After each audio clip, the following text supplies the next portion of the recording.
Back on their trail tonight, Obama v. Clinton assessing the day's biggest misstatements, cheap shots, and blunders. Right now, Senator Clinton is behind on our nightly scorecard with 2 strikes. Obama has 1 strike.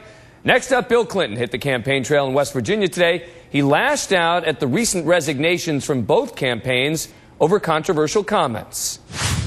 I don't think any of these people ought to be asked to resign. All these guys that say bad things about it in the other campaign, they say, should they resign?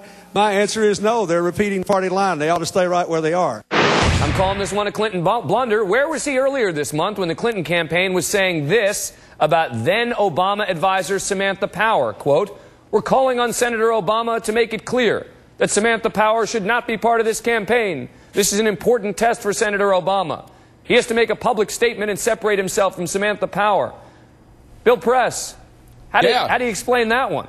Look, here's my take. Bill Clinton is right. Hillary Clinton and Barack Obama are wrong. Barack Obama was calling for his campaign calling for Geraldine Ferraro to resign. Clinton calling for Samantha Power to resign. I think Bill Clinton's right. I think we're spending much too much time whining about things that surrogates say and not enough about what the candidates are saying. But Perry, he may be right. The problem is that he's at odds with the Clinton campaign. Yes, the Clinton campaign, as you point out, actually started this when they were very strongly and emphatically calling for Samantha Powers to resign. They spent an entire day doing it. So they did start this, but I suspect both sides aren't enjoying it right now as it becomes like, every day's news becomes dominated by what's, I don't imagine Geraldine Ferraro talks to Hillary Clinton that often. So this has become sort of like, dominating the campaign cycle, and I can understand why the president feels a frustration about it. And it's actually, go ahead, Pat, yeah. Dan, good for my main man, Bill Clinton. All right, all right. Right, really. He's exactly right. What are we doing throwing all these people to the wolves? And he's criticizing his own wife's campaign. Good for him. Geraldine Ferraro, that was outrageous she was fired. I can understand the Samantha Power thing to some degree because she called him a monster and everything and gave out the word that Barack wasn't serious about pulling troops out. But I do believe politicians ought to stay by their people in trouble. Loyalty is really one of the qualities you expect in a political leader, and there's too much throwing folks over the side. And Bill Clinton, I think, reiterated that point when he said this. If a politician doesn't want to get beat up, you shouldn't run for office. If a football player doesn't want to get tackled and want the risk of an occasional clip, you shouldn't put the pads on. Right? The problem, Bill, is that that's not what the public wants to hear. They don't want to hear about the fights all the time. They don't want to hear all the time about the negativity. They have to at least, the campaigns at least have to put on the aura of not wanting to do battle. Yeah, but you know what? The public is wrong, and the media is wrong. I have never heard so much whining from the media in any campaign. Anytime anybody says anything somewhat critical about the other, suddenly it's all negative.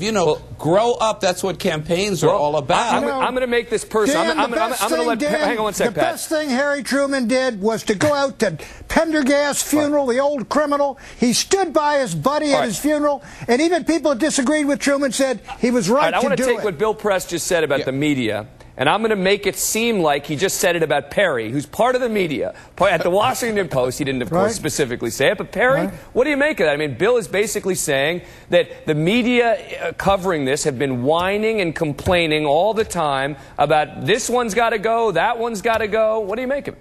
Let me say 2 things. First of all, it was not the media calling for Samantha Powers to resign. It was Bill Clinton, Bill Clinton's wife's campaign, did that repeatedly over and over again. The campaigns have been very involved in sort of pushing out this sort of, your supporters are meaner than my supporters. The second thing is, I know, I heard what Bill and Pat have said, but one of the campaigns, Senator Obama's campaign, has talked all about changing the tone of politics, making it more civil. So to some extent, when they push out someone who says something mean, I understand that, because this sort of part of their message is we're different, we're newer, we're nicer on some level.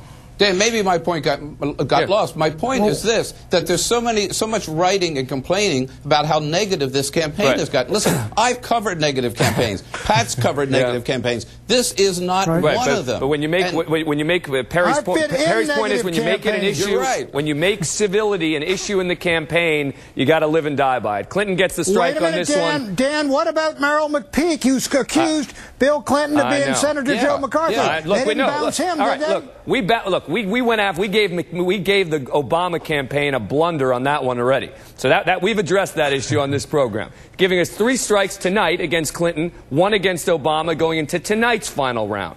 Team Clinton in full damage control mode today over Hillary Clinton's false statements on Bosnia, firing off a memo attacking Obama for not wanting to answer questions about his own record. Quote, he'd have to deal with the fallout from this week's Washington Post report on his gross exaggeration of his role on immigration reform and housing policy. This one takes gall, all right? In that Washington Post article they're eagerly pointing to, Clinton was attacked as well. The front page article titled, "Both Obama and Clinton embellished their roles. Hammer Senator Clinton for inflating her role in legislation like the Children's Health Insurance Program." And Pat, this takes a particular level of gall to point to a Washington Post article that they were both criticized in. Yeah, that's saying he's as bad as we are. No, it's saying but it's worse than that. That's the only defense they have.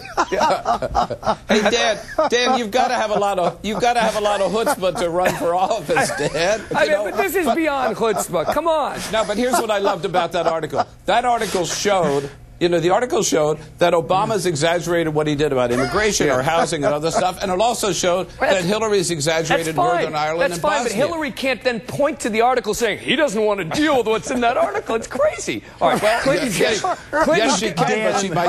getting a strike on this one, giving us a final score, a bad night for Clinton on our daily scorecard, of 4 strikes against Obama's 1.